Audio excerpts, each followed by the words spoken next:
വെറുതെ വീട്ടിൽ കുത്തിരുന്ന് ഇങ്ങനെ ബോറടിച്ചു. അപ്പം എനിക്കൊരു ഫങ്ഷൻ വരാനുണ്ട്. ഇപ്പോഴൊന്നുമല്ല കേട്ടോ, കുറേ കഴിഞ്ഞിട്ട്.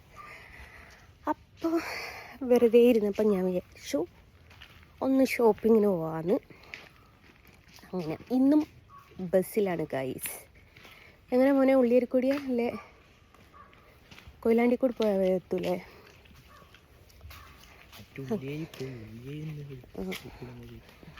അങ്ങനെ എന്നിട്ട് ഡ്രസ്സ് മേടിക്കാൻ വേണ്ടിയിട്ട് കോഴിക്കോട് പോവാണ്. അപ്പോൾ ഡ്രസ്സ് എന്താ എടുക്കുന്നതെന്നൊന്നും പ്ലാൻ ചെയ്തില്ല. അവിടെ പോയിട്ട് കുറച്ച് പാർട്ടി വെയർ ആയിട്ട് കുറച്ചൊന്ന് ഹെവി ആയിട്ട് വേണം. കാരണം സിസ്റ്ററിൻ്റെ വീട്ടിലുള്ള പ്രോഗ്രാമാണ്. അപ്പോൾ അവളുടെ വീട്ടിലൊക്കെ പോകുമ്പോൾ നമ്മൾ കുറച്ച് ഇതിൽ പോകണമല്ലോ. അപ്പം അങ്ങനെയാണ്. എന്നിട്ട് കണ്ണു മാറിയില്ല ഗൈസ്. പിന്നെ ചിലരുടെ വീഡിയോ ഞാൻ കണ്ടു. നമുക്ക് വീഡിയോ എടുക്കാൻ പുതിയ പുതിയ ഡ്രസ്സൊന്നും വേണ്ടടേ. എടാ, എനിക്ക് എന്താ പറയാനുള്ളതെന്നറിയോ? പട്ടിയെപ്പോലെ നയിച്ചിട്ട് രാജാവിനെ പോലെ ജീവിക്കണം. അതാണ് ഞാൻ ചെയ്തുകൊണ്ടിരിക്കുന്നത്.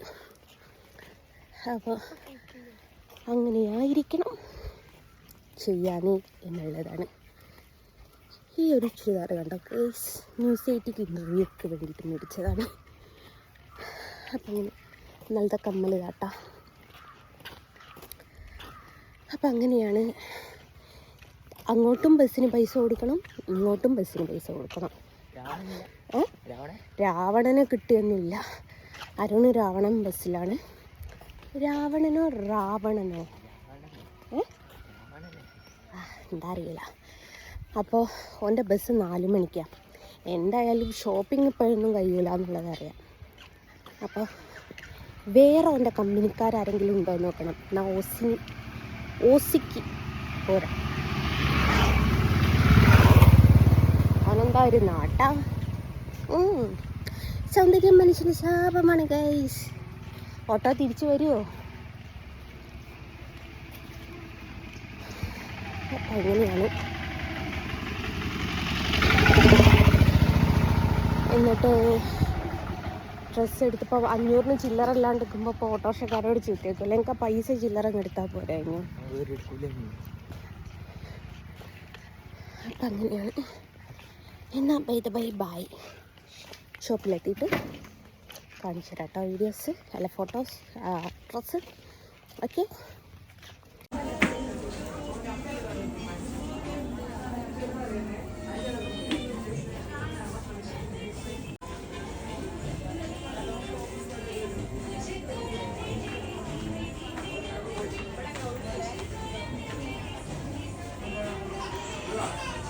Wedding customer care staff, Ashwini Vijay, immediately report to third floor. Wedding customer care staff. അങ്ങനെ സാധനങ്ങളൊക്കെ എടുത്തു. ലെഹങ്ക എടുത്തു. ബില്ല് വന്നിരിക്കുന്നത് 4260 അല്ലേടാ, 260. എനിക്കൊരു ലെഹങ്കയും മോനൊരു ഷർട്ടും എടുത്തു. ലെഹങ്ക ഏതാണെന്നുള്ളത് അന്ന് ഫങ്ഷൻ്റെ അന്ന് കാണാം. പിന്നെ മോൾക്കുള്ളത് സിസ്റ്റർ എടുക്കുമെന്ന് പറഞ്ഞിട്ടുണ്ട്. അപ്പോൾ അങ്ങനെയാണ് പർച്ചേസിങ് കഴിഞ്ഞു. അപ്പം എന്താണ് എടുത്തതെന്നുള്ളത് അന്ന് കാണാം. അപ്പം അങ്ങനെയാണ് കസ്തൂരി കേന്ദ്രയിലാട്ടോ വന്ന് ഈ സ്റ്റാൻഡിലേക്ക് പോകണം. അവിടുന്ന് ബസ് കയറണം. ആ ബസ്സിനൊന്ന് കയ്യാട്ടിയൊക്കെ നിർത്തുമോ നോക്കുന്നു. അങ്ങനെ തിരിച്ച് വീട്ടിലെത്തി. ഏതാണ് ഡ്രസ്സ് എടുത്തതെന്ന് ഞാനിപ്പോൾ കാണിക്കുന്നില്ല. ഇപ്പോൾ കാണിച്ചാൽ ഫങ്ഷന് മുമ്പേ നിങ്ങൾ കണ്ടാൽ നിങ്ങൾക്ക് അത് കാണാനുള്ളൊരാകാംക്ഷ വിട്ടു. വേറെ ഇതിൽ ഞാൻ കൊടുത്തിരിക്കുന്നതൊക്കെ ഞാനൊന്ന് ട്രൈ ചെയ്ത് നോക്കിയതാണ്. എൻ്റെ ട്രൈ കണ്ട് വീണില്ല എന്ന് തന്നെ പറയാം. അപ്പോൾ അങ്ങനെയാണ്. അപ്പോൾ ഇനി മോൾക്കൊക്കെ ഉള്ളത് മൂത്ത സിസ്റ്റർ ചെയ്യുമെന്ന് പറഞ്ഞിട്ട് അവൾ സ്റ്റിച്ച് ചെയ്യാണ്. അവൾക്കും എൻ്റെ മോൾക്കൊക്കെ ഒരേ മോഡലാണെന്ന് പറഞ്ഞു. അപ്പം അങ്ങനെയാണ്.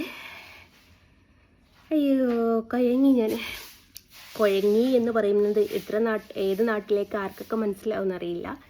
ക്ഷീണിച്ചു എന്നാണ് അതിൻ്റെ അർത്ഥം. ഞാൻ പറഞ്ഞല്ലോ എൻ്റെ നാടെന്ന് പറയുന്നത് MIT മൂസയിലെ സുരഭി ലക്ഷ്മി പറയൂലേ, ശരിക്കും ആ ഭാഷയാണ്. അപ്പോൾ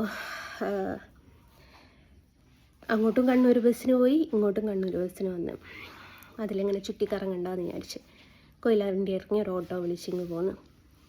അപ്പോൾ ശരിക്കും എനിക്ക് ഞാൻ വിട്ടിട്ടാ കാണിക്കുന്നത്. കാരണം ഞങ്ങൾ 3 ആളും ബസ്സിന് പോയി വരുന്ന പൈസ ഉണ്ടെങ്കിൽ മതി എനിക്ക് കാറെടുത്ത് പോകാം. പക്ഷേ എനിക്ക് വണ്ടി ഓടിക്കാനെന്ന് പറയുന്നത് ഭയങ്കര മടിയാണ്.